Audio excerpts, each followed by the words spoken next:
It's around now that Advent calendars start appearing. You open a door every day and there is a new scene to see. And usually these days, a new chocolate to eat. It's one of the few things that still survive from the traditional run-up to Christmas, the old 4-week period of preparation. And it's interesting that it's tied up with this thing about opening doors, being surprised. I think that one of the really important things about the Advent period that we are getting close to now should be getting in touch again with excitement and surprise. Christmas ideally ought to be about surprises, welcome surprises, things that we all need at this time. It's a shame if it becomes, as it often does, a bit of a grim duty, all the shopping to do, all the cards to write, and so on. But Advent calendars maybe give us a kind of a nudge to say, look, this world is more than you thought.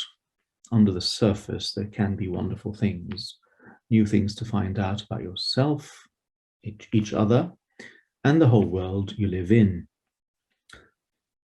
We're most alive when we are discovering new and astonishing things about each other.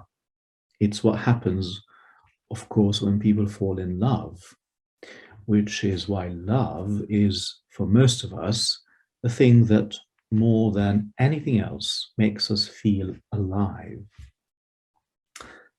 And for Christians, the coming Advent period of getting ready for Christmas, passing so quickly, is getting ready to discover new things about God, remembering the surprise that everybody felt at the first Christmas. God showed his love in a new way with the birth of Jesus, and people were amazed at this, and they started falling in love with God. It's worth trying in the run-up to this season to ask if we really want to discover new things, or whether we're just in a rut, trapped by duty, weighed down by boredom. Because if we really are ready for a surprise, God's ready to tell us at Christmas that there is more to him than we thought, and more to us and our neighbors and our world as well. And just a last word about the oft-discussed topic surrounding the environment and the climate these days as the COP26 summit concludes in Glasgow. We have been reminded that there are plenty of things we can do to scale down our extravagant use of energy and the amount of waste we produce. That's certainly a challenge, or going to be a challenge at Christmas time. But these things will only happen if we learn to love the world we're in, just as God does. It would be pretty peculiar if we took the world less seriously than God does.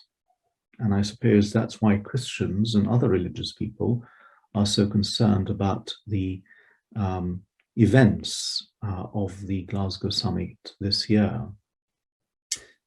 But we have a pretty good story to remind us of that love.